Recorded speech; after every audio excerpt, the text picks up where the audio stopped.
Welcome everyone to our live webinar, 9/11, An Architect's Guide, a three-part series.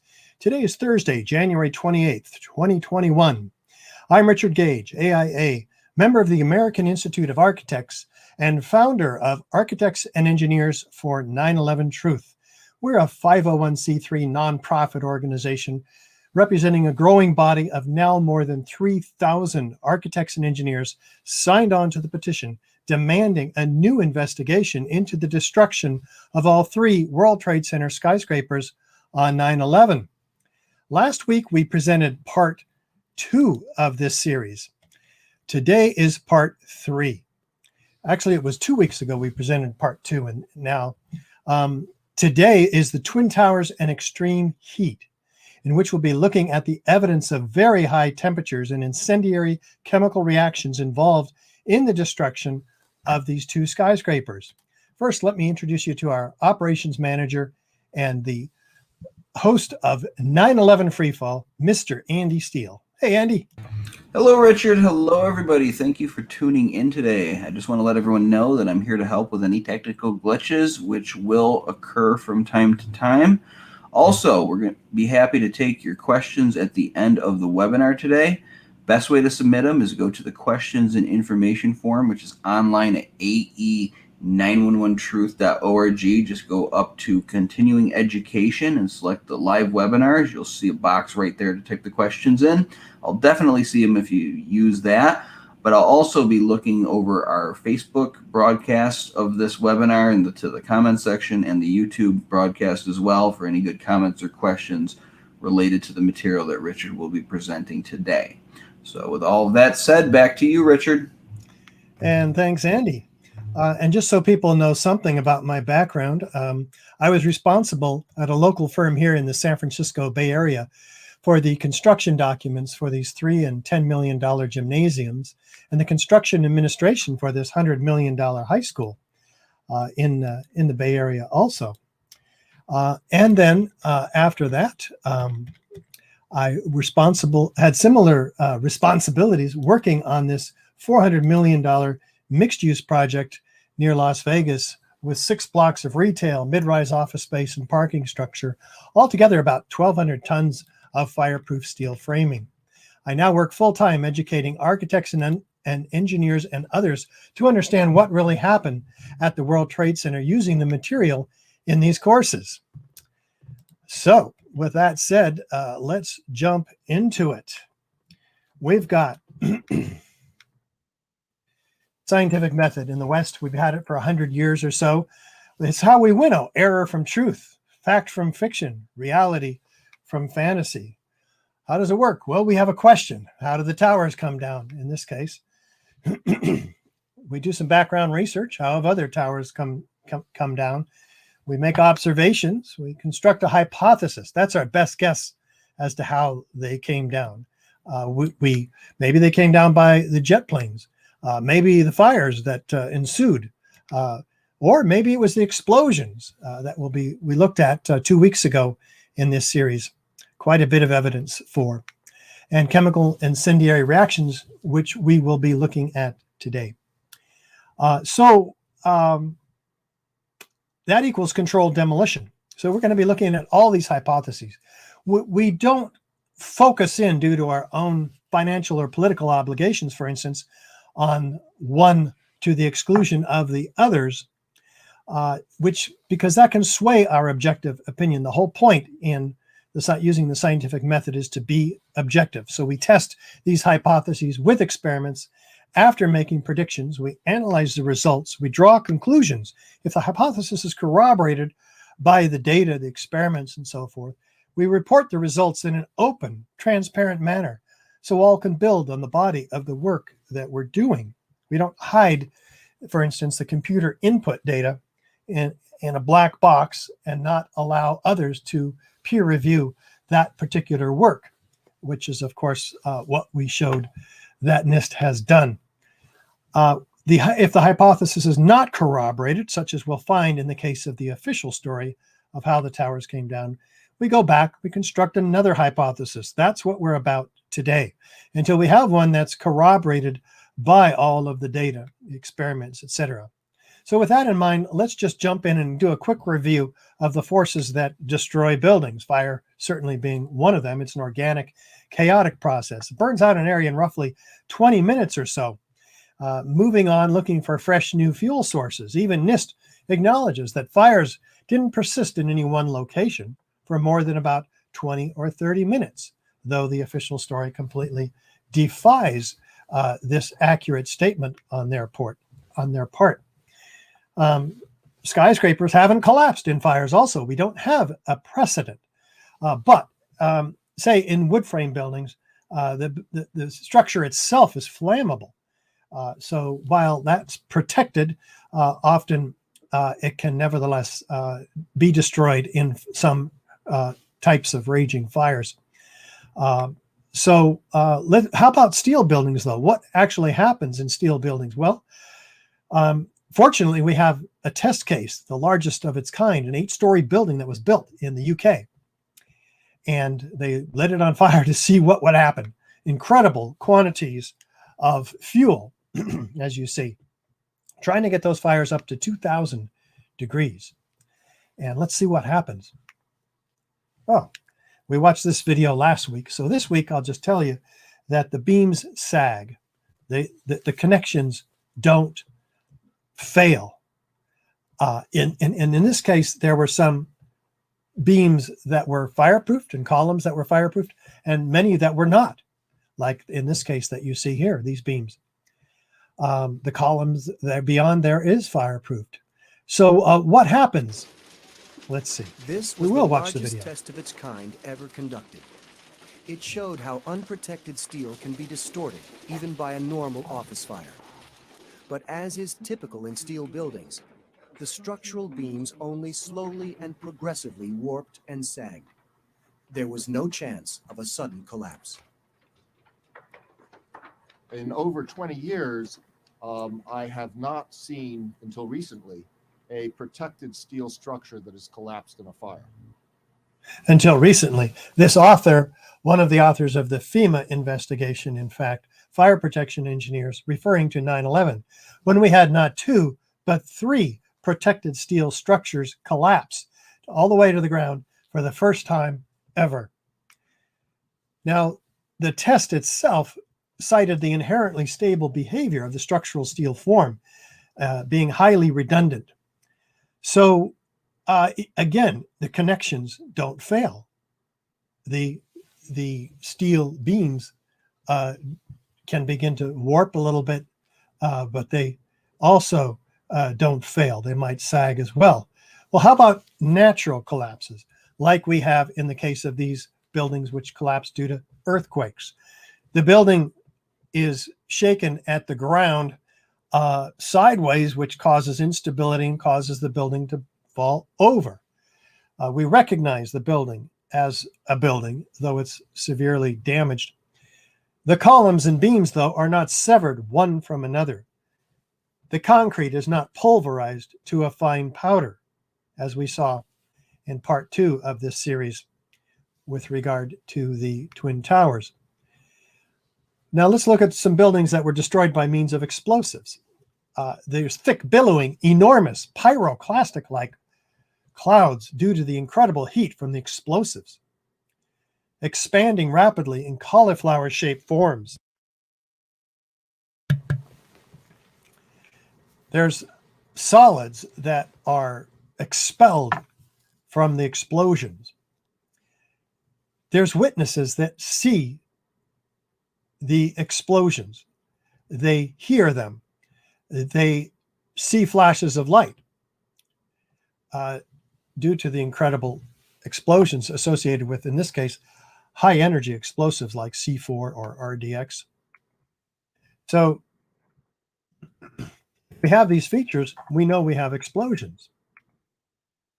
Now, explosions can be harnessed quite effectively to do incredible damage in a controlled fashion to bring down buildings in a process known as controlled demolition. We have a dozen companies across the country that are capable of doing this. Fire doesn't do this to a building. They do it, the experts, structural engineers and explosives loaders, They work for months engineering and preparing the building to have these explosives placed next to the columns and beams at strategic locations, and then is synchronized, usually starting at the bottom, but they can also start at the top, as you saw in last week's webinar in this series. So there's a set of typical features associated with explosions. There's a sudden onset of destruction. We looked at that last week. There's a straight down symmetrical collapse into the building's footprint. We looked at that, very interesting, all the way down to the ground, these explosions symmetrically. Because it requires a patterned removal of column supports. This results in a free fall or near free fall acceleration, as we saw last week. And the total dismemberment of the structural steel frame, and we looked at that carefully last week, as we did the limited damage to adjacent structures. Well, that's true in the case of Building 7.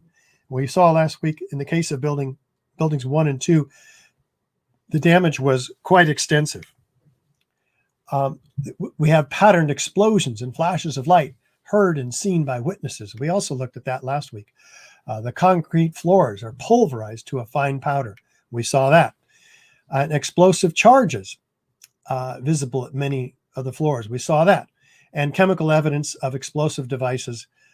We'll be looking at that today. All this is direct evidence of destruction with explosives. Fire doesn't create these features, any of them, let alone all of them. Fires cause structures to collapse asymmetrically with gradual deformation following the path of least resistance. And why have we not had a skyscraper collapse? Well, let's look at those skyscrapers that had severe, much larger, longer lasting, and hotter fires in these structures that have not come down. May 4th, 1988, the First Interstate Bank, a 62-story building in Los Angeles, California, suffered a 3.5-hour fire which burned across 5 floors and caused an estimated $200 million of damage. It did not collapse. February 23rd, 1991, the One Meridian Plaza, a 38-story building in Philadelphia, suffered an 18-hour fire which burned across 8 floors. The fire caused an estimated $100 million worth of damage and 3 firefighters died fighting it. It was later described by officials as the most significant fire of the century. It did not collapse. October 17, 2004, the East Tower of the Park Central complex in Caracas, Venezuela suffered a 17-hour fire which spread across 26 of its 56 floors. It did not collapse. August 18, 2007, a fire broke out on the 17th floor of the Deutsche Bank building in New York, a building undergoing deconstruction after being heavily damaged by debris from the South Tower on 9/11. Originally 41 stories in height, it had been reduced to 26 at the time of the fire, which lasted 7 hours and affected a total of 10 floors. 2 firefighters died of smoke inhalation. It did not collapse. On 9/11 itself, 5 World Trade Center, a 9-story building east of the North Tower, was engulfed in flames after sustaining heavy damage from falling debris. A number of partial collapses occurred, but the overall structure remained standing. February 9, 2009, the Mandarin Oriental Hotel in Beijing was completely engulfed in flames for more than 3 hours during the Lunar New Year celebrations. The fire affected all 44 floors, igniting fireworks as it burned. 1 firefighter died fighting it. It did not collapse. No, in fact, none of them collapsed. Not even this one, World Trade Center Building 5. The building is fully engulfed. If any of the World Trade Center buildings were to have collapsed due to fire, you might expect it to be this one, right? Did it? No collapse. Neither after 9/11 do we have any steel frame skyscraper fireproofed that has collapsed in these fully engulfed fires. Not even then. But these fairly small, relatively, fires, which are cool, indicated by the thick black smoke, they're oxygen starved and cooler fires, very diminished at the time of the collapse here. And so but it's said that these fires caused this building to collapse. This is what we're looking at and examining. Why have we not had steel frame buildings collapse due to fire? Well, one reason is the steel is so dense, it conducts that heat away from the source. Remember, the test showed heavy steel beams that weren't even fireproofed, that only partially warped and sagged. The connections did not fail in a much, much, much hotter fire. The steel conducts that heat away. It's like a heat sink. It just pulls it away from its source. So the beam or column never gets to its critical temperature, 1200 degrees Fahrenheit, at which it can lose half of its strength and begin to sag. Also, to keep that from happening, we fireproof these buildings, the steel members, with fireproofing, which keeps it from ever getting anywhere near the temperatures that could cause a collapse. 2 and 3 hour fire protection, 2 hours on the beams, 3 hours on the columns. And we don't allow the contractors to build out of combustible materials in tall buildings. We regulate the content that tenants can bring into these buildings. So there's limited flammable materials. And just to keep fire from ever becoming a problem, we sprinkler these buildings also. And in the case of the Twin Towers, the sprinklers were said to have failed due to the impacts of the airplanes. We don't argue that point because we have so many other provable points that you've seen in this series, starting with for the Twin Towers series, part 2 and now part 3. With government documentation, it can be, just bring a building down in a day. You have to get approvals and so forth. So there's foreknowledge of the destruction of a tower well before it happens. We saw that particularly in the case of Building 7 in part 1 of this series. Experts agree, that's a controlled demolition. Watching videos afterward, for instance, at least those experts without financial or political obligations that might sway their objective opinion in the matter of whether a building has been brought down by controlled demolition or not, because of the videos. With the video documentation, all this can be proof of a controlled demolition. A set of proof that we're actually going to apply now to the World Trade Center Twin Towers, beginning with feature number 1. Is there a sudden onset of destruction? And where is it? Is it at the base? No, it's at the point of jet plane impacts in these deceptive controlled demolitions. We looked at that 2 weeks ago in part 2 of this series. We also saw that there were patterned explosions and flashes of light. We saw a straight down symmetrical progression of the destruction down all 4 faces of the building. We saw ejections of building materials landing 600 feet away, expelled laterally at 80 miles an hour. We saw that the building came down nearly at free fall. It's accelerating straight down through the incredible tons of steel, 80,000 tons of steel that should have provided enough resistance to slow down, if not stop completely, that acceleration, but it didn't. The total shattering of the structural steel element down to its original forms, members. We saw that last week. The lateral ejection of structural steel. This earlier one that I mentioned, going back, ejections of building materials at the lower floors. These are squibs or isolated explosive ejections that we looked at last week, 120 feet per second. Now we get to lateral ejections of the structural steel elements and the pulverization of the concrete to like an ash. We saw no pancakes of acre-sized floors, 110 of them at the bottom. All this being direct evidence of a destruction with explosives. Fire doesn't create these features, any of them, let alone all of them. So we're going to start today with feature number 8, pyroclastic-like clouds indicating extreme heat. We start with the National Fire Protection Association Guide 921, the Guide for Fire and Explosion Investigation. It says, look for thermal effects, large volumes of gas, and the large amount of heat released in chemical explosions, causing rapidly expanding plumes of hot gases, which we have, in fact, emerging everywhere from the Twin Towers, seen on all the photographs and all the videos. Pyroclastic, meaning like in a volcano, extreme heat producing these cauliflower-shaped forms that expand rapidly. In the case of the Twin Towers, 10 times the volume of the building in just 30 seconds.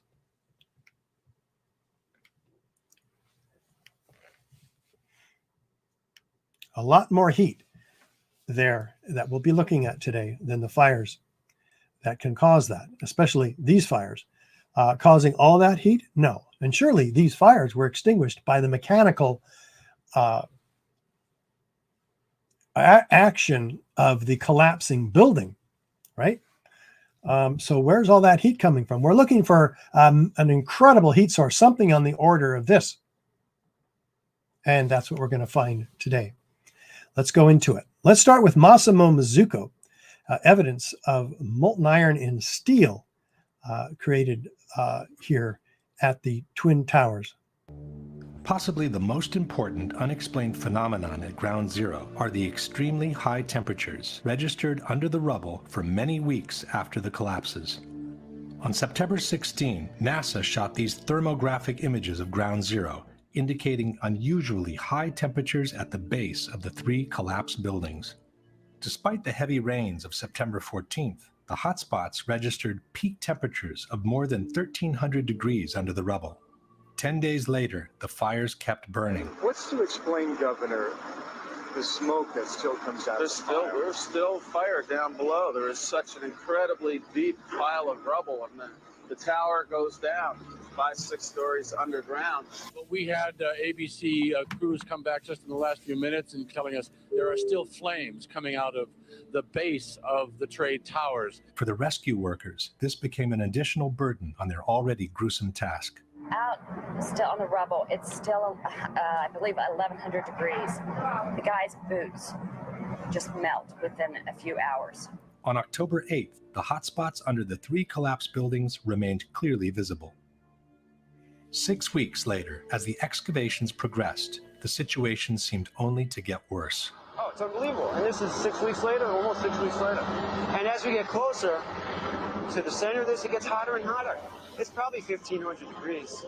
We've had some small windows into what we thought was a board at some point, and it looked like an oven. You know, it was just roaring inside. It was just a bright reddish orange color. The consequences of such extreme temperatures were quite visible on the steel that was being extracted from the rubble.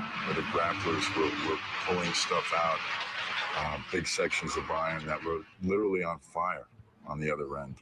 They would hit the air and burst into flames, which was pretty spooky to see. You would create an air pocket by moving steel, fueling the fires underground. But, you know, these underground fires were just like the fires of hell. If you could make a video of what you perceive hell to look like, from fire shooting up at times, that's what would happen. You would be in the middle of what would look like steel, and then fire just would pop up. Firemen were coming out with, and ironworkers with their boots literally melted. And then the hose would come over and they would try to put that part out. I got there. Charlie Vichers was a supervisor of removal operations at Ground Zero. From PBS's America Rebuilds page, we read, Vichers' crew picked up 40 to 60 foot long pieces of steel impaled in the pile, where the bottom 20 feet would be glowing red hot. Vichers said, trucks loaded with steel would pass by and you could feel the back of your neck burning standing 20 feet away. In an article called A Dangerous Work Site, the U.S. Department of Labor wrote, underground fires burned at temperatures of 2,000 degrees Fahrenheit. This was confirmed by Mayor Giuliani. There were fires of 2,000 degrees Fahrenheit below the ground. The Journal of the American Society of Safety Engineers wrote, thermal measurements taken by helicopter each day showed underground temperatures ranging from 400 to more than 2,800 degrees Fahrenheit. 8 weeks later, and the fires still had not subsided. You see how this debris is still smoking? That's from the fires that are still burning. 8 weeks later, we still got fires burning. So, I mean, these things are burning. At one point, I think they were about 2,800 degrees. 11 weeks later, and the fires kept burning. As recently as the end of November, it was still 1,100 degrees down underneath the rubble. As November turned into December, ice was noticed in the mornings above the ground, but the debris underneath was still smoldering. The weird thing was it was very cold when we were up there. I believe it was in the middle of the winter, but the ground wasn't frozen. The ground kind of like bubbled underneath your feet, which was kind of strange to me. It took until December 19, more than 3 months after the collapses, for the last underground fire to be extinguished. Indeed, and not one of these witnesses appeared in any of the reports of FEMA or NIST. Red hot steel being pulled from deep within the pile, says David Scott, a structural engineer from Arup Associates. It was dripping from the molten steel, says this firefighter. Saw pools of literally molten steel, says Peter Tully, president of the cleanup company. Seeing the molten steel, uncovering red-hot metal beams, ranging from molten metal, which was still red-hot weeks after the event, molten steel at the heart of the tower's remains, streams of molten metal that leaked from the hot cores and flowed down, metal dripping from a beam, molten steel beams. The end of the beam would be dripping molten steel. Mark Loiseau, president of Controlled Demolition, Inc., who had a contract to clean up the pile. Molten steel was encountered primarily during the excavation of debris. There are videotape and photos of the molten steel being dipped out by the buckets of the excavators. And this structural engineer, a little river of steel flowing. This is Leslie Robertson, the structural engineer for the World Trade Center Twin Towers, and his associate, Richard Garlock. The debris past the columns was red hot, molten, running, like you see pouring out of the South Tower minutes prior to its collapse. NIST says, well, this must be molten aluminum from the airplane. No, molten aluminum doesn't glow bright yellow in daylight conditions. It's silvery. We can tell by this very revealing photo that we have liquid metal falling out of the debris held in the hands, the jaws of this crab claw excavator. We see the results of molten concrete. I didn't even know concrete could melt. In the police museum today at near the World Trade Center complex, concrete melts at temperatures above 3,200 degrees. Why is all this so important? Because office fires, the hottest office fires, typically only get about 1,400 degrees, less than half these temperatures we're talking about here. It takes 2,800 degrees to begin to melt steel. And to evaporate steel beams takes 4,000 degrees. And yet, the author for the FEMA report says steel members in the debris pile appear to have been partly evaporated in extraordinarily high temperatures, Jonathan Barnett says. And this structural engineer, who had a National Science Foundation grant to study the steel in the aftermath, says, I saw melting of girders in the World Trade Center. This is Abulhassan Hassani Azal.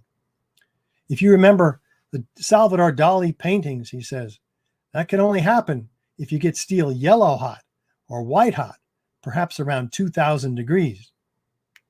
More like hotter than that. How about these witnesses cited by Massimo Mazzucco in his 9/11 New Pearl Harbor? Another proof of extremely high temperatures reached during the collapse are the twisted and mangled steel beams found at ground zero. Architects, engineers, people who work with steel, welders have just never seen the level of destruction and the level of deformation of this material in our lives.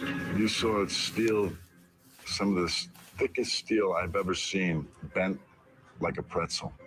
This 8-ton steel I-beam is 6 inches thick. It was selected to be preserved for future generations for the near-perfect horseshoe-like bend formed during the collapse. I found it hard to believe that it actually bent because of the size of it and how there's no cracks in the iron. It bent without almost a single crack in it. It takes thousands of degrees to bend steel like this. In fact, the temperature of 2800 degrees mentioned before is not casual at all, as that's exactly the temperature at which steel melts. It is, in fact. And so that's not typical in fires, as I mentioned, which is why FEMA saw fit to do a metallurgical examination and include the results in the FEMA report.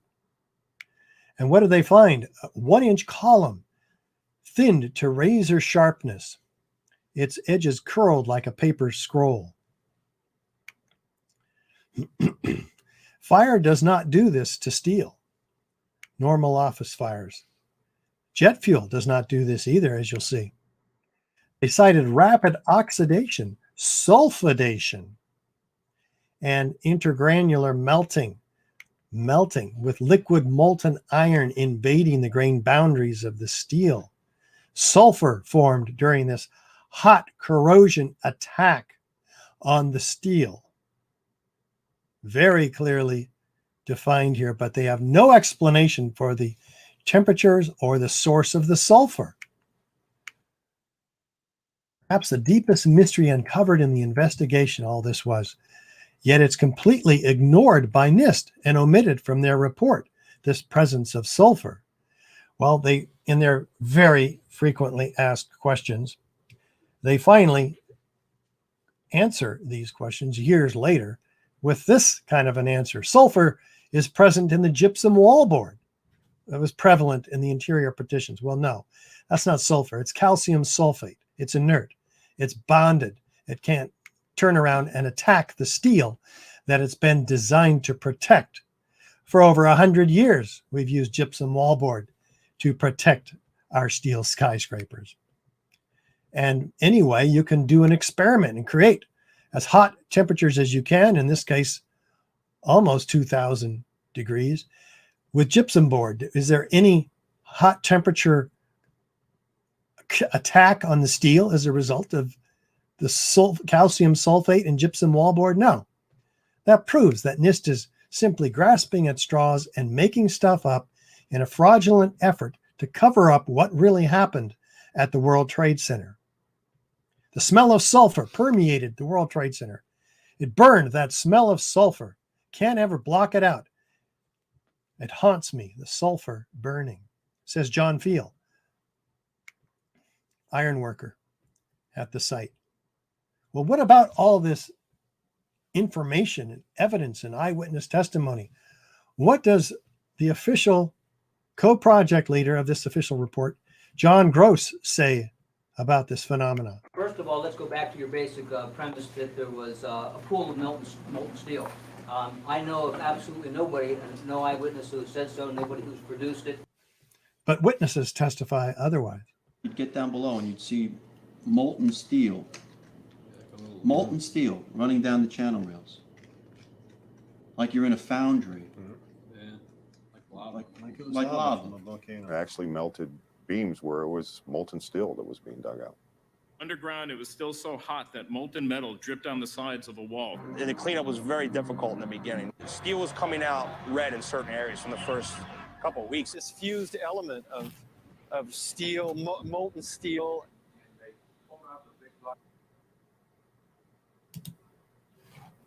Concrete, and there was like a little river of steel flowing. And there he is, the World Trade Center structural engineer himself. And John Gross on the pile, finding the very piece of steel that was cut off and given to FEMA to use in their Building 7 report in that Appendix C that had the metallurgical examination with the silver dollar size holes in it and metal thinned to as a paper scroll. They couldn't even figure out what caused all of that. They simply documented it as hot sulfur corrosion attack with liquid molten iron invading the steel. He denies it, but his shadow is all over the evidence. well, official supporters of the supporters of the official story, like Thomas Iger, says, well, the temperatures were about 1,200 degrees Fahrenheit. Structural steel doesn't even begin to melt until almost 2,800 degrees Fahrenheit, though. So we're not talking about normal office fires or even jet fuel, as you'll see, creating temperatures that can begin to melt the steel and cause its evaporation even. But thermite can. We'll come back to that. But jet fuel only produces temperatures of 600 degrees burning in open air, according to its manufacturer, ME Petroleum. That's only 600 degrees. It's not some magic incendiary that you would be led to believe by listening to the common myths out there.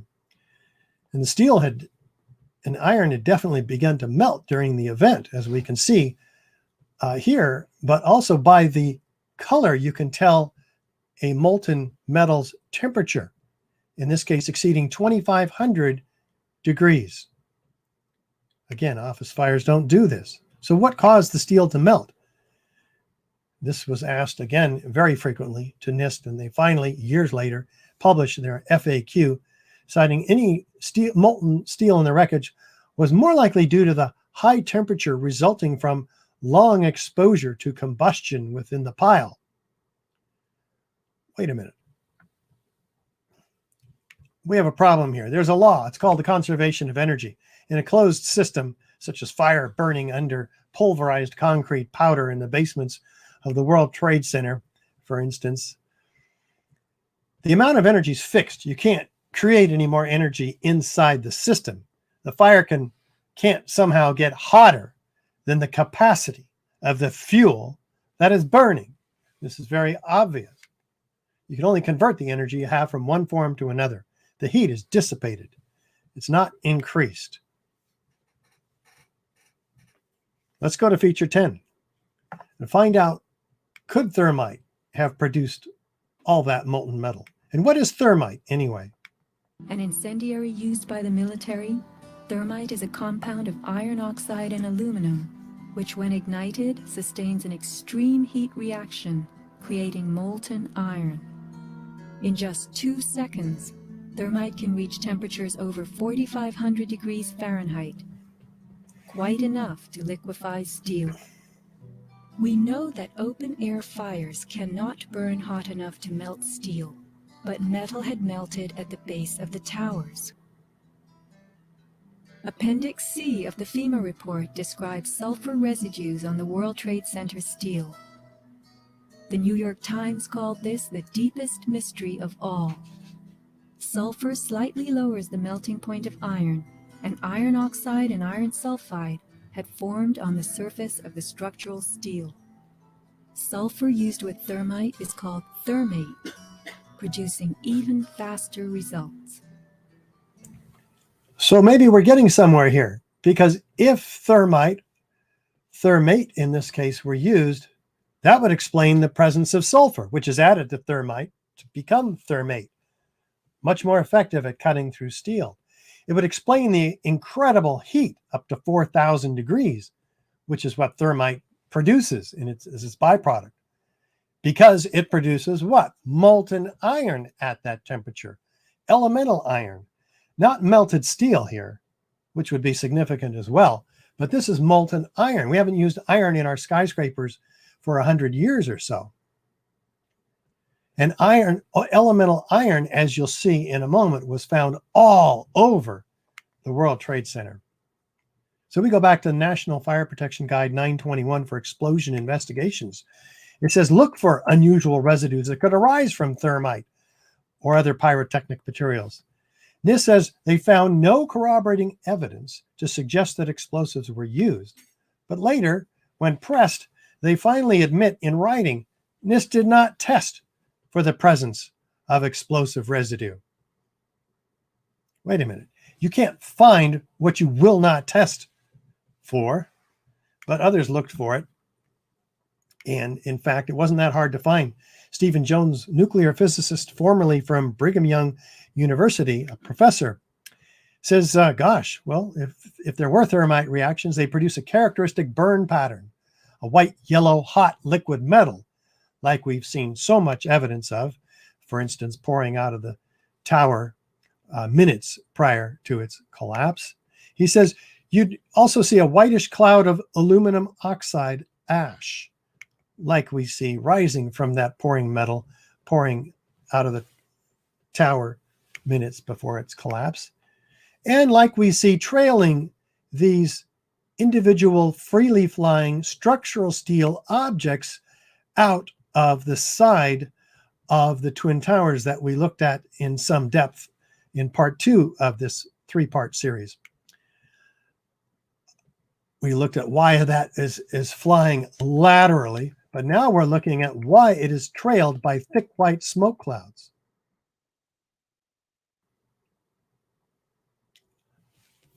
Which can only be explained because if there were, and there were fires in the Twin Towers, but fires don't, but steel, individual structural steel members are not flammable. They don't catch on fire unless something else is going on here, like shaped cutter charges using thermite, for instance. In fact, it looks more like the destruction of the Twin Towers looks more like a volcanic eruption in the Tongan Sea in 2009, with outward arching streamers, solid objects trailed by thick white smoke clouds, a geometry of fireworks.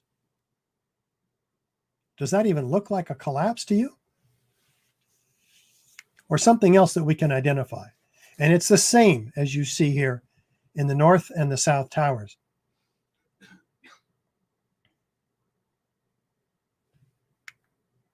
The grapplers were pulling stuff out, big sections of iron that were literally on fire on the other end. They would hit the air and burst into flames. So the steel sections were on fire. Again, steel is not flammable under conditions of jet fuel or conditions of office fire. Something else has to be going on. Well, he says, gosh, if thermite were used, it would leave behind unique chemical evidence, like common elements such as iron, aluminum, copper, calcium, silicon, which are found, but also unusual elements such as fluorine and manganese left behind in the residue. Altogether, these elements on the periodic table of elements. Well, he does an analysis of a piece of this 40-pound chunk, which was sent to him from one of the sculptures from a large meteorite from the South Tower. They call them meteorites because they're fused molten iron and concrete. But he does electron microprobe data, finds that it's predominantly iron. Well, again, where does iron come from? We haven't used iron in our skyscrapers for 100 years.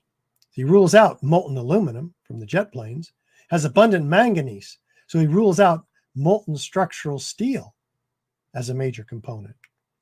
It has aluminum, sulfur, potassium. So this is the residue of thermite, he concludes.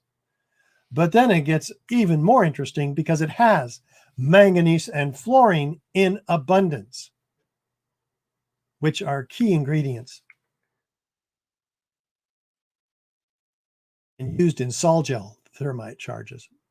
Manganese is from the potassium permanganate, commonly used as an oxidizer in thermite. Fluorine is used in sol gel type thermite charges.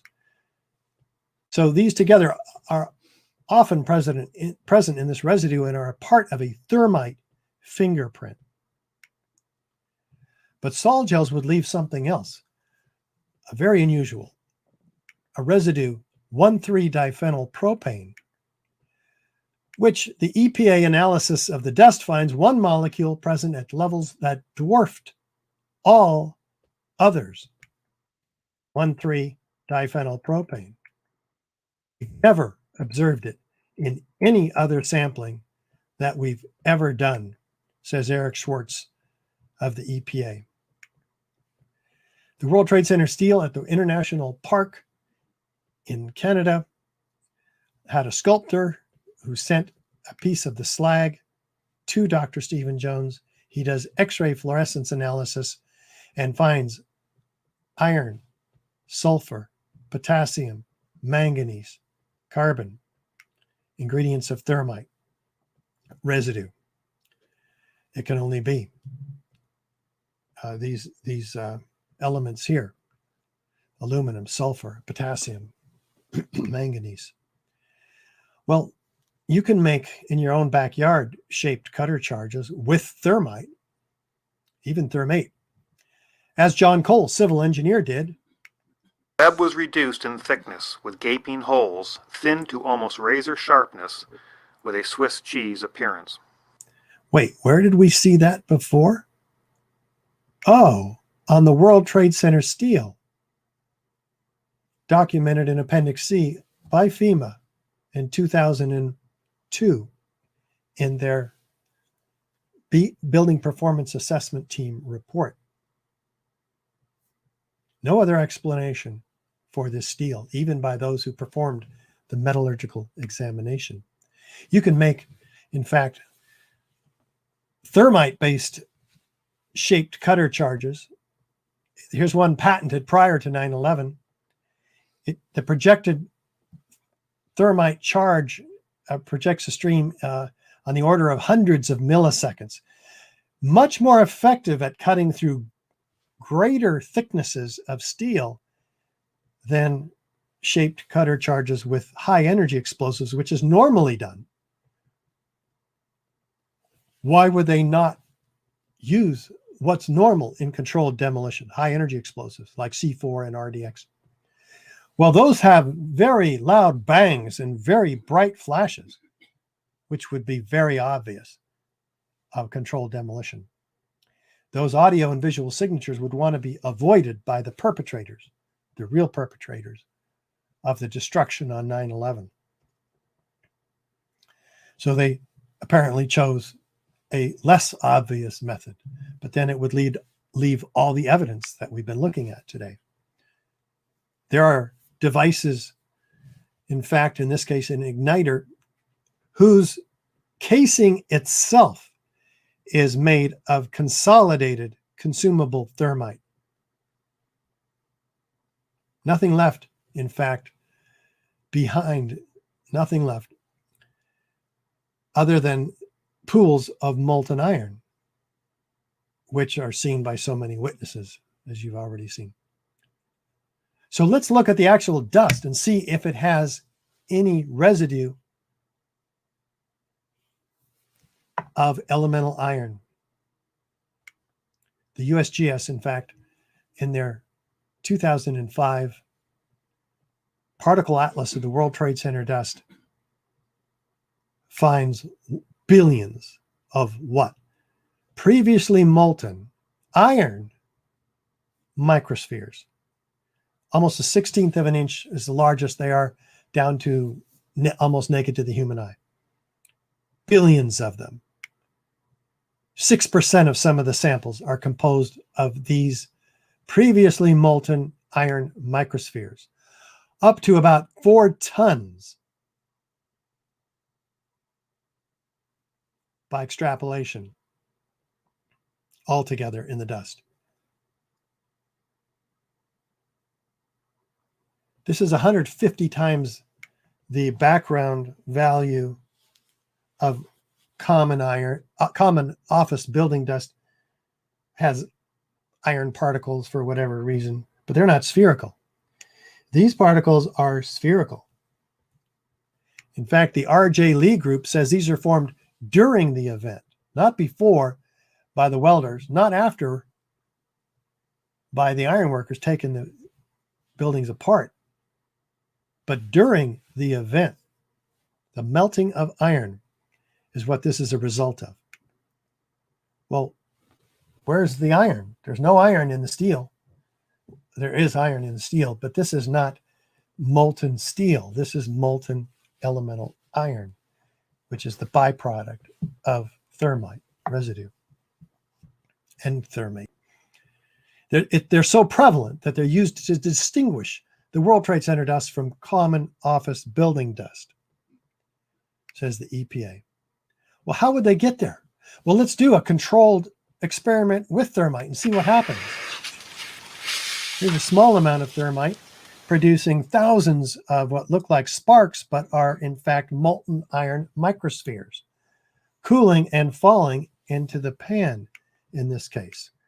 When you have an aerosolized liquid like molten iron, it forms itself into droplets. That's what surface tension of liquid does when it's aerosolized.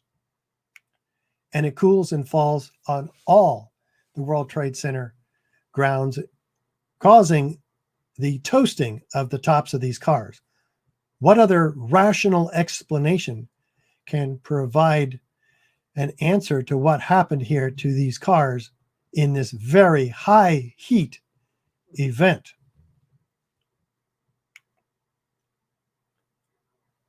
But that's not all.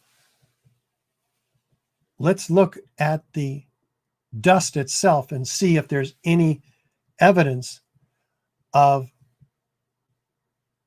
thermite in its unignited form in the World Trade Center dust. Well, a team of 8 international scientists led by Niels Harrit in Copenhagen analyzed 7 samples independently collected and provided by curious people who want to see this dust analyzed, like from the apartment here of Jeanette McKinley, who was an artist, lived across the street from the South Tower. Her windows blew in due to the incredible explosions over in the World Trade Center. Blew out many, many windows. And on Liberty Street, right across. And she collected this. She was traumatized, of course, and part of her healing from this event was her artwork, where she used this dust for years in her artwork. Unfortunately, it killed her. She succumbed to brain cancer, very tragically. But hers was one of these samples. And all of them, the team found red-gray chips. They thought they were paint at first, but they are attracted to a magnet. Largest ones are about 1/16 of an inch long. And so they did additional studies on it. They found in the red layer, through X-ray energy dispersive spectroscopy, aluminum and iron. Well, that's the ingredients of thermite. Aluminum ash, iron oxide, iron oxide turning to elemental iron, aluminum turning into aluminum ash, aluminum oxide ash. And they goes, wow, that's what you find in thermite that's been ignited. Okay, they get real curious. They zoom in 50,000 times into the red layer and they find what? Iron oxide crystals, rhomboidal-shaped crystals, and aluminum platelets. They're flat. They're 1,000 times smaller than the diameter of a human hair. Nano size. Well, what are these elements doing in all the World Trade Center dust samples? Why are they nanoscale? And why are they set in a matrix that's organic? Oxygen, silica, carbon. Carbon is used in TNT, for instance, for the expansion, organic material, expansion, which causes a concussive force associated with high energy explosives. Well, here it's found in an incendiary. So it appears that they've engineered an incendiary to become more explosive. Now, the peer-reviewed literature shows that when you subject these chips in their unignited form to a differential scanning calorimeter, a heater, at about 750 Fahrenheit, they ignite. And that's exactly what all 4 of the samples that they published in their peer-reviewed paper, did. They ignite at about 750 Fahrenheit. And what do they do when they ignite? They produce molten iron microspheres, here found attached to a partially ignited red-gray chip, with aluminum and iron. Well, that's the same chemical signature as the molten iron microspheres found in the World Trade Center dust, with aluminum and iron.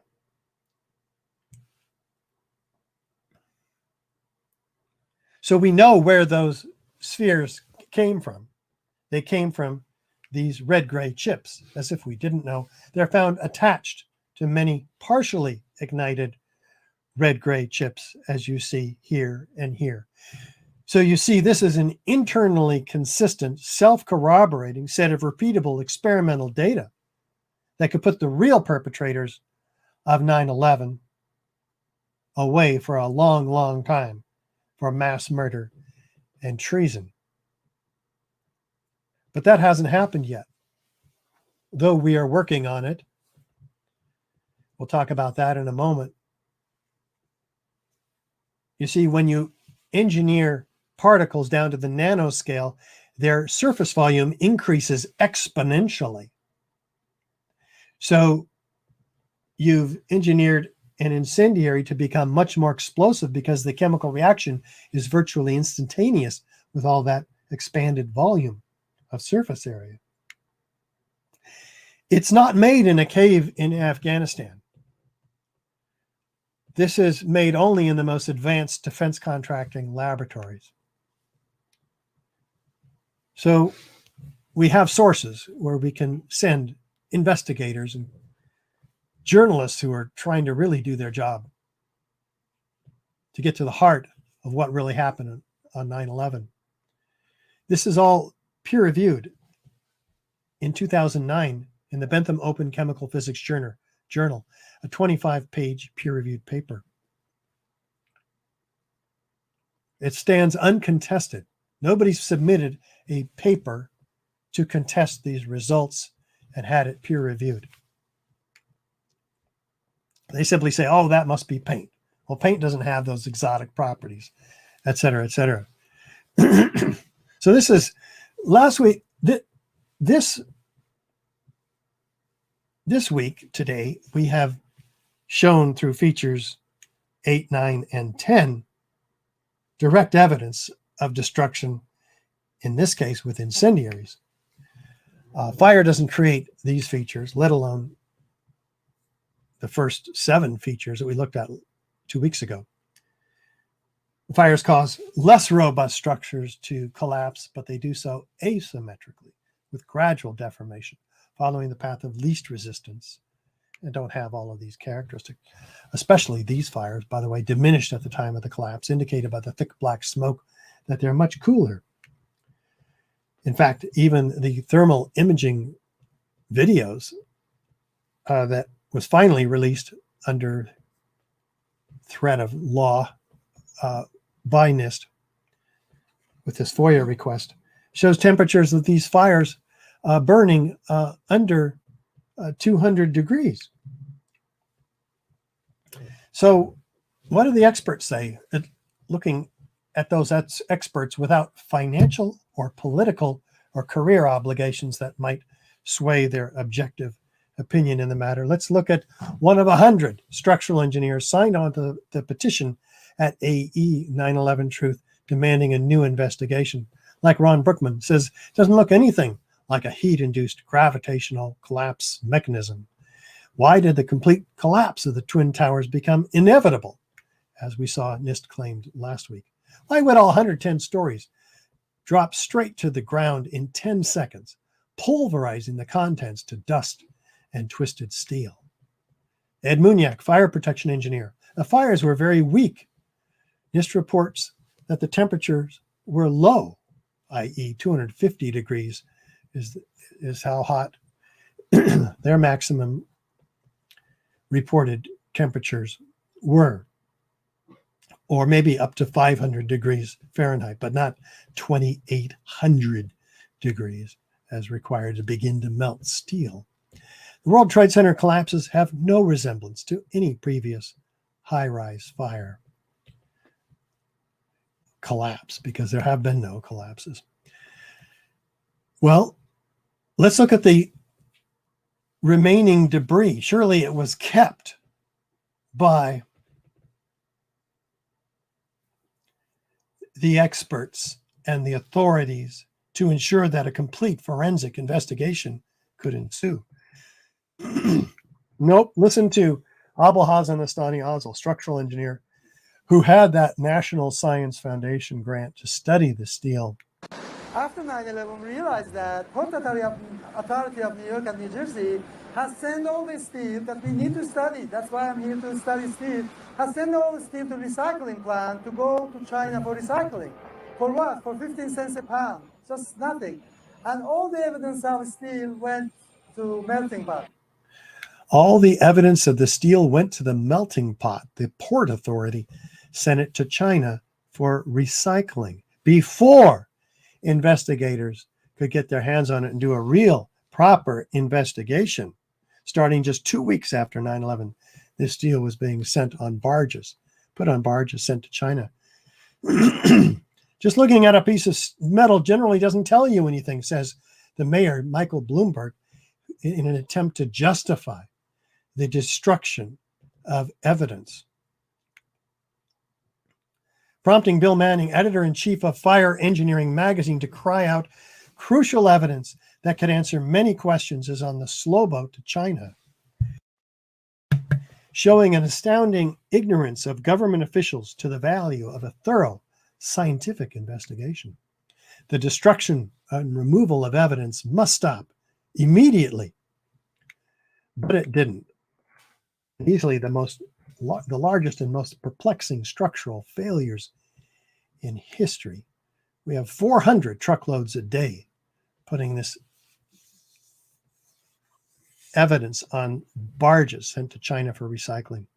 This is the illegal destruction of evidence in a crime scene, which is why, through the use of the scientific method, we're so passionate about getting to the truth here. What brought these towers down? What has the scientific method shown you? Did jet planes bring the towers down, or the ensuing fires? Or was it the explosions that we looked at last week with incendiary chemical evidence causing a controlled demolition that we looked at this week? With the last three key features we looked at today, along with the first 7 features we looked at last week, we find this to be direct evidence of destruction with explosives and chemical incendiaries, not evidence of destruction by fire. With additional corroborative circumstantial testimony and corroborating evidence and eyewitness testimony, we find this to be proof of controlled demolition, which is why more than 3,000 architects and engineers have signed the petition. So we want to give you an opportunity to sign that petition too. I'll tell you how you can do that and answer any questions you might have today. Andy, how do people answer those questions?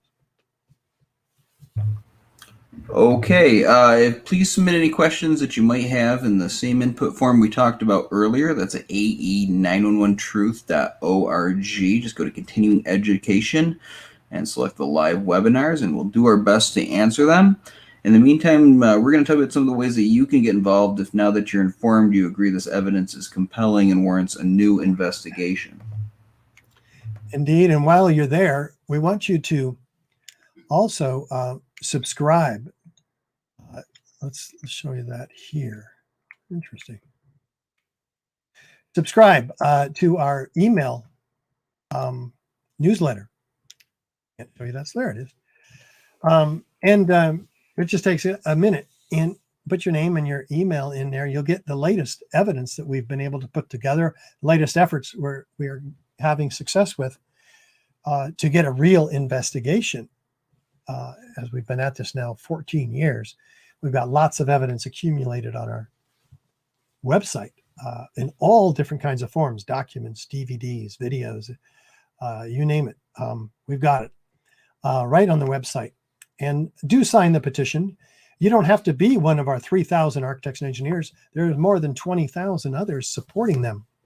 So take a stand for truth and donate to our organization. It's tax deductible. And we're the organization that's at the tip of the spear of the 9/11 truth movement. We have the solid evidence that cannot be refuted wherever we go. 99 to 100% of our audience will raise their hand, indicating support for a real investigation. Even those who changed their minds, those who came originally skeptical of us conspiracy theorists, as they like to call us. So yes, we thrive in getting these legal efforts and these academic efforts and the media efforts that we are making all the time, only because we have a body of supporters who donate to our cause. We don't get funded by the government or by corporations at all. So become a member, join the family of sustaining supporters of AE 9/11 Truth.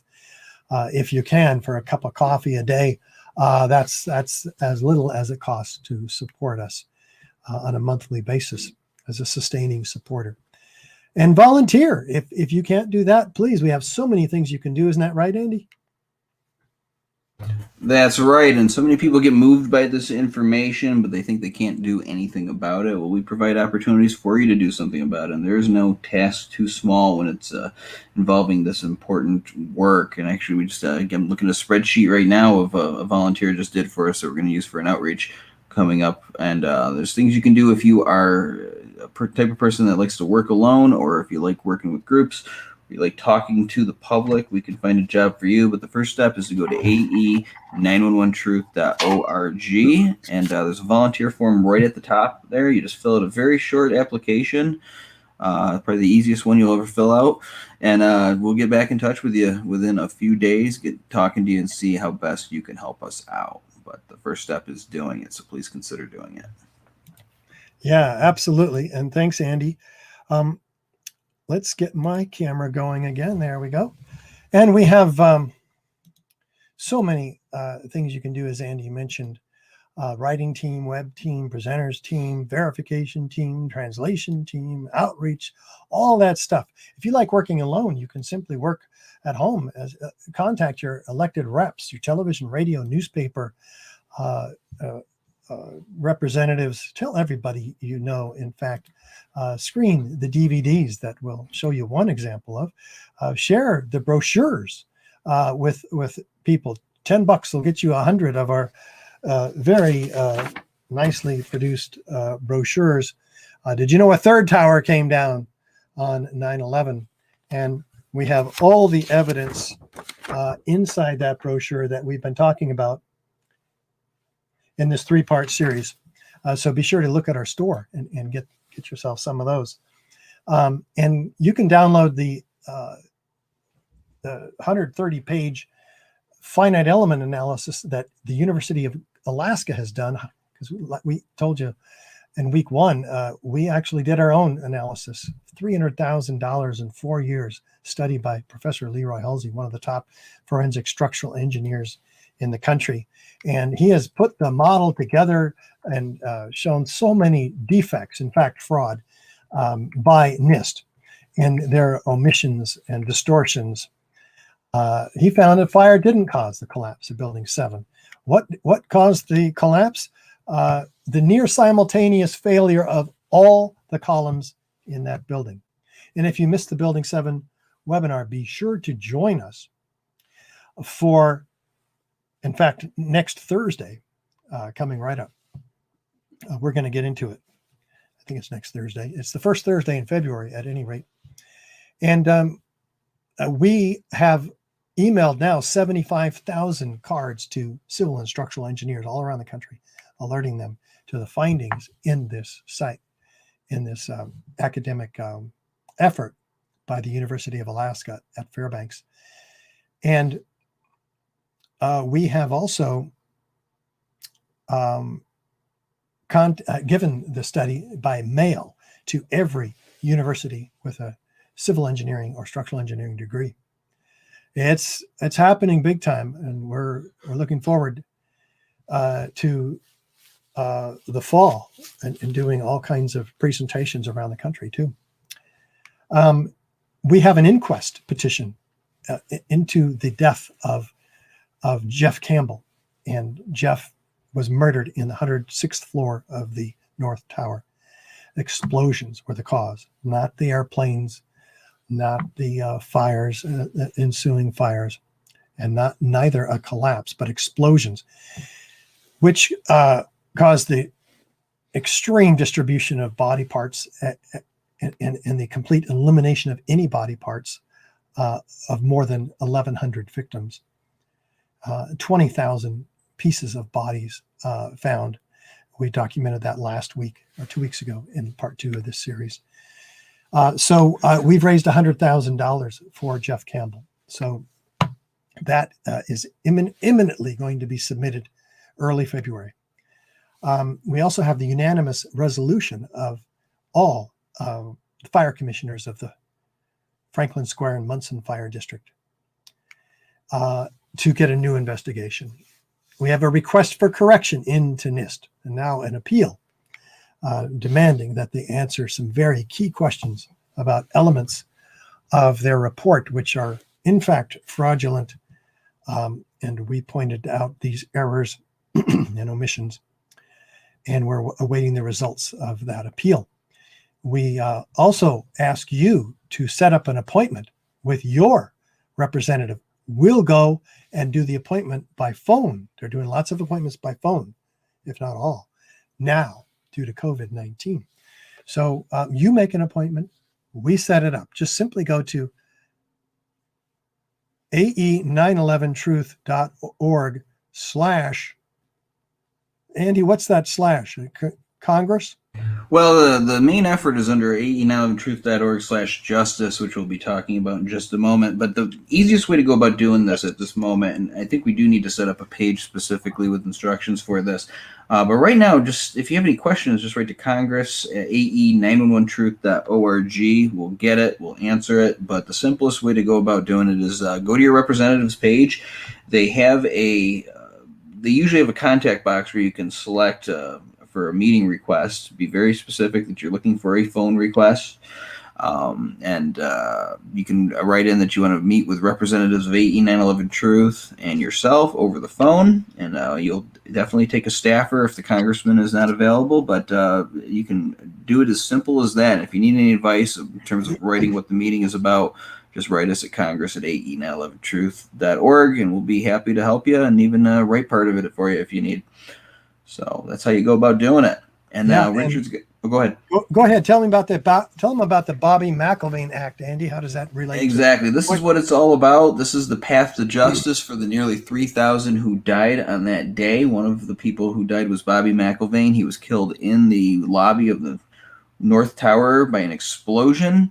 Bob McIlvaine, his father, knows this. So right there, by the essence of how he died that day, you got an instant conversation starter with your representative, and that really puts a face on what this is all for, and not just for you, but for the representative you talk to. This is draft legislation. It can be passed in either house of Congress. It would create a select committee that would reinvestigate the destruction of these buildings, and it's written in such a way so they can't just drag NIST officials out there to regurgitate the same talking points that we've heard on mainstream media for years. They actually have to look into this evidence that Richard has presented. But as I always say, members of Congress don't do something unless they hear from their constituents. So they got to hear from you. So the first step is go to ae911truth.org/justice, learn about the bill, print it out, study it, study all the evidence, and then write to your member of Congress, request that meeting with them, and that is how we're going to come to an end game. That's how we're going to come to victory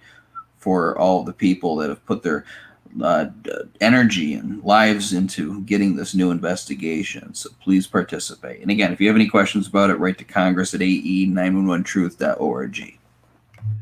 Thanks, Andy. And just know that we also raised funds to have our attorney create 60 now exhibits, which are for the grand jury. They've been submitted to the Attorney General, and we have filed a mandamus action forcing them to let us know and show us proof that they actually did that. We're awaiting results from the judge of that motion. And we've sued the FBI because they were obligated to submit the evidence that they have of ours, which we gave them, which they acknowledged that they have, the DVD and the peer-reviewed thermite paper. And they did not give it to Congress. So they're being sued. And they filed a motion to dismiss, and we appealed that. So that's in process as well. One of the things you can do is take this landmark documentary, 9/11 Explosive Evidence, Experts Speak Out, to every congressperson and structural engineer and architect that you can find. Here's just a peek at the 40 high-rise architects, structural engineers, metallurgists, chemists, physicists, controlled demolition experts, all laying out this evidence. Take a look.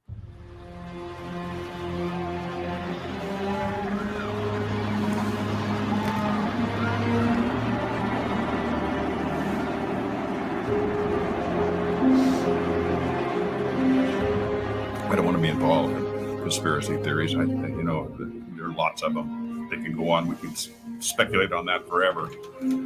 What we really need to know is how those buildings came down. World Trade Center 7 collapsed because of fires fueled by office furnishings. It did not collapse from explosives or from fuel oil fires. To undermine scientific integrity is to undermine our democracy. This is what NIST has done, denied and ignored crucial evidence. The American people absolutely need the truth of 9/11. More than 1,500 architects and engineers and 12,000 others, including many scientists, have signed the petition calling for a scientific investigation of the destruction of the Twin Towers and World Trade Center Building 7. The report, issued by the National Institute of Standards and Technology, referred to as NIST, was not valid science. They're talking about a single columnar collapse or failure that resulted in a total collapse of the building. Building number 7 descended in free fall for the first 100 feet, which means that there was absolutely no resistance to the descent whatsoever.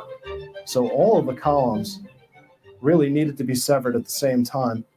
The symmetry is the smoking gun. NIST has admitted it went into free fall for 8 stories. You don't need to be an engineer or an architect to see what happened to those buildings. Dus dit is controlled demolition. Zeker weten. Zeker weten. What I saw, it was a classic implosion. The center of the core, the penthouse area, starts to move first, and then the building follows along with it. NIST excluded the documents from FEMA in Appendix C that documented the evidence of melting steel. In an office fire, you cannot generate enough heat to melt steel. There were these iron microspheres present in all of the dust samples. They needed to have been formed in extremely high temperatures. All the characteristics of the microspheres, along with what I see in the attack of the beams that were actually found, tell me that thermite was involved. In the dust, what we have found is a modern version of thermite, which we call nanothermite. NIST concedes that they found no evidence for explosives. So then we asked them, well, did you look? And they said, no, we did not look for explosives or residues of explosives. And in fact, the evidence is overwhelming that these red-grade crystals are very high-temperature incendiaries. And we have watched as scientific integrity has been undermined and scientific research politicized in an effort to advance predetermined ideological agendas. If this is a crime, I think everybody agrees it's a crime. Evidence was removed from the scene of the crime. You can't do science when you are deprived of the evidence and when your hypothesis is the least valid instead of the most likely. And the most likely hypothesis in the case of Building 7 wasn't even mentioned. This is not science.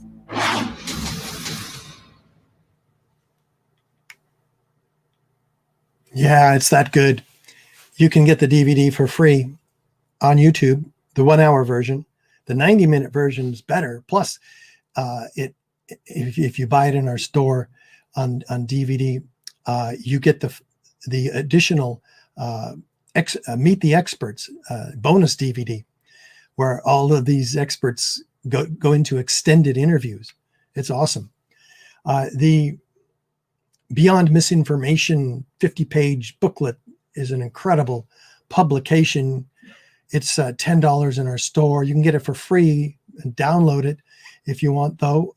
PDF, beyondmisinformation.org, completely refutes the NIST reports of the destruction of these buildings. Our classic lecture on this series, 9/11 Blueprint for Truth.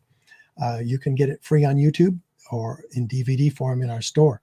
Also, the 15-minute documentary of Building 7, narrated by actor Ed Asner, free on YouTube or in our store. There's a new film by Dylan Avery about Building 7, 45 minutes. It's available. Just go to our website and you'll find it. Now you can watch it on Hulu and Vudu and those streaming platforms. Or you can soon, March 8th, we'll be releasing that, I believe, in our store in DVD format. But in the meantime, let's answer some questions. Do we have any, Andy?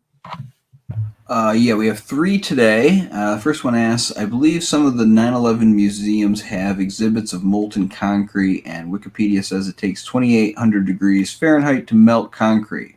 Was there an official explanation for those temperatures? I'm not aware. Oh, the temperatures? They certainly didn't announce that there's molten concrete, everybody, in the police museum. Go look at it. They don't want that out there because that's evidence exceeding 3,200 degrees it takes to melt concrete. I had no idea that concrete could actually melt.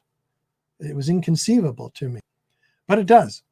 Flows like lava around handguns in the police museum. You can look at it today. Evidence of temperatures exceeding 3,200 degrees Fahrenheit.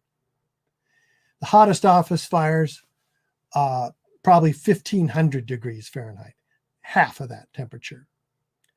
So jet fuel burning maximum is 600 degrees Fahrenheit, according to its manufacturer, ME Petroleum. So is there an explanation for temperatures exceeding 2,800 degrees? No, there's not. There's simply an explanation, which is a failed attempt to answer a very frequently asked question. What caused the melting of steel? And so they, as I said today earlier, they simply speculate that somehow underneath all that powdered concrete, deep in the basements, some magic happened. These fires grew hotter and hotter and hotter, as if it's possible to have fires burning hotter than the capacity of the fuel burning them, supplying that fire. It's the reverse, of course. The concrete powder and the lake of water they put on the fires would smother those fires out, not somehow cause them to grow hotter and hotter. Anyway, that goes against the law of conservation of energy, which says that energy is converted from one form to another. It's not increased. The capacity of the fuel is a maximum temperature of burning. In this case, office fires and jet fuel. Maximum capacity, it can only burn 1,000 degrees, probably, and a maximum 1,500 degrees. NIST claims 1,800 degrees without any evidence to support such a claim. of these office fires.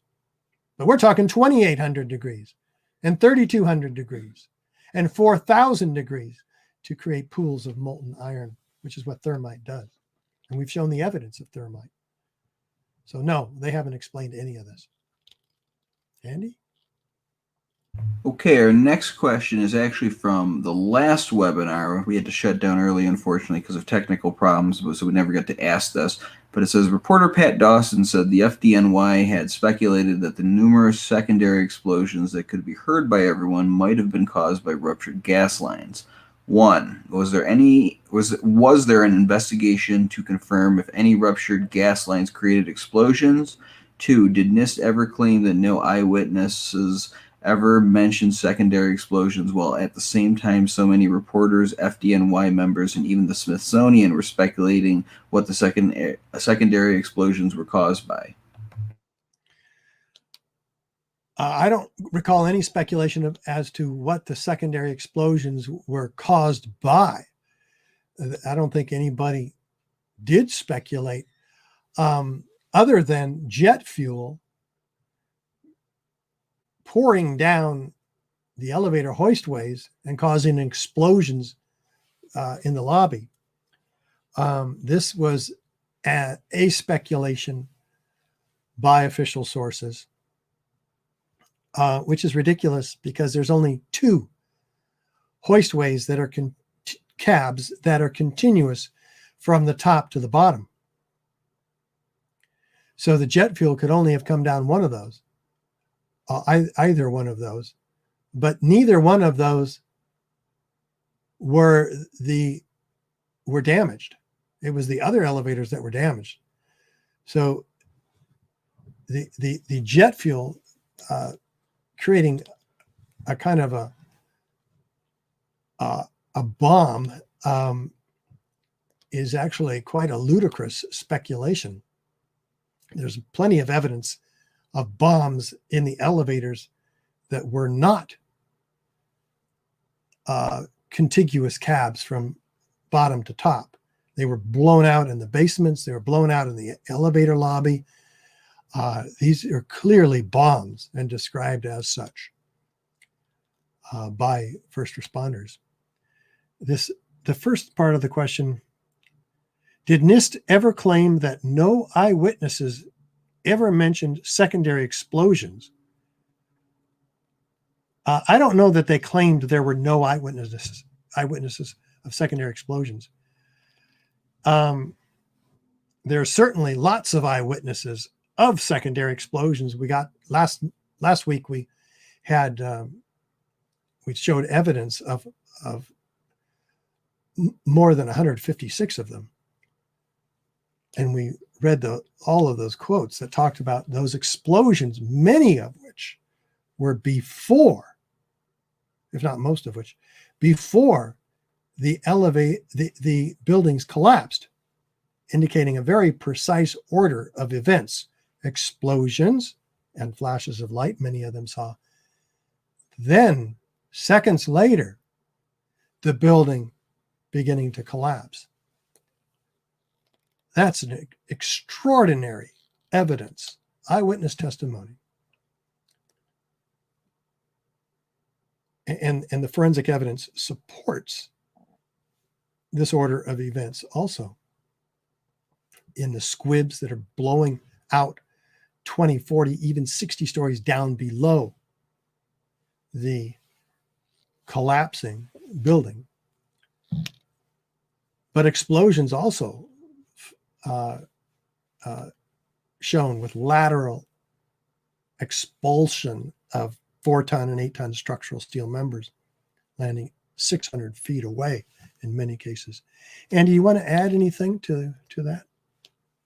Well, this isn't NIST. There was a special on the Smithsonian Channel a couple years ago that ludicrously tried to write off sounds of explosions as a combination of molten aluminum from the airplanes combining with water. And we did a really good debunking of that entire thing in an article titled Smithsonian TV Pushes Absurd Collapse Scenario. And it actually quotes Niels Harrod as saying that this was not possible, what they were claiming. So any kind of acknowledgement of explosions is usually done in this sort of offhand type of, if there was sounds, it could have been this, it could have been that.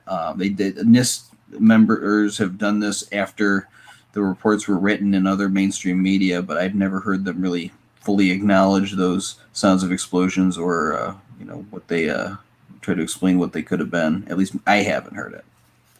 Yeah. And then the gas lines, high rises do not allow natural gas or propane in the buildings for these very reasons, because they can be explosive. So this is a class A building. You don't have so gas lines. So I don't know of any claim from official sources that suggests that gas lines were responsible. And I don't know of any investigation, therefore, to determine whether they were or were not. Have you heard anything on that account, Andy? No. Oh, okay. All right. The final question asks, it's a good question. How did the ID card of one of the terrorists survive fully intact on top of the destructed building?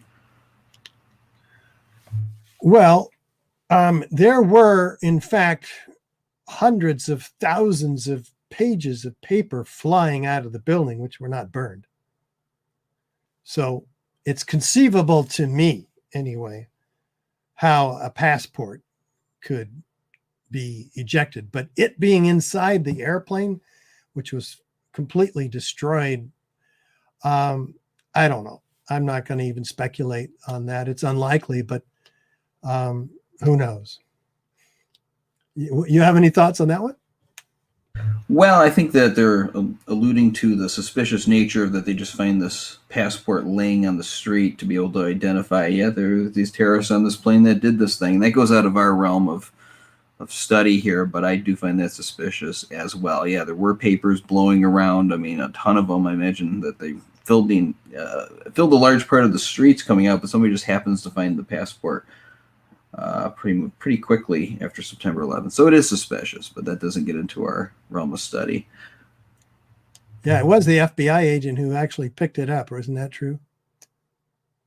I'm not sure, but just the whole nature of finding evidence of who did it so quickly is it's one of those things. It's like the Harley guy on the street there saying, "Oh yeah, the buildings fell mainly due to structural failure." Well, most of the world was just had their jaws dropped to their feet for what they just witnessed. This guy's already got an explanation, and so does Bazant within a few days of September 11th. So something to take note of. Exactly. And if you don't know what Andy's talking about, Harley Guy is the witness that you will see in next week's webinar when we get back in February to our part 1 of this 3-part series, first week in February. Building 7. Well, wait a minute. No, he's referring to the Twin Towers, isn't he? Anyway, so that's in part 2, sorry, in mid-February. So come back and see that. You'll learn more about that. Well, we have been letting you know about the evidence for the Twin Towers with the extreme heat today, part 3.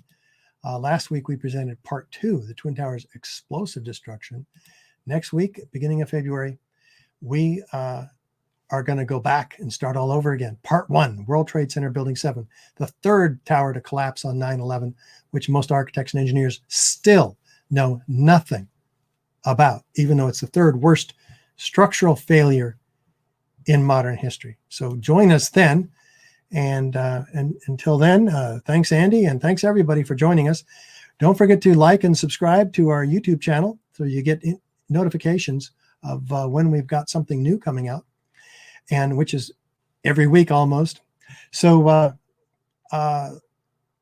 thanks a lot, and we'll catch up with you next week. Bye for now.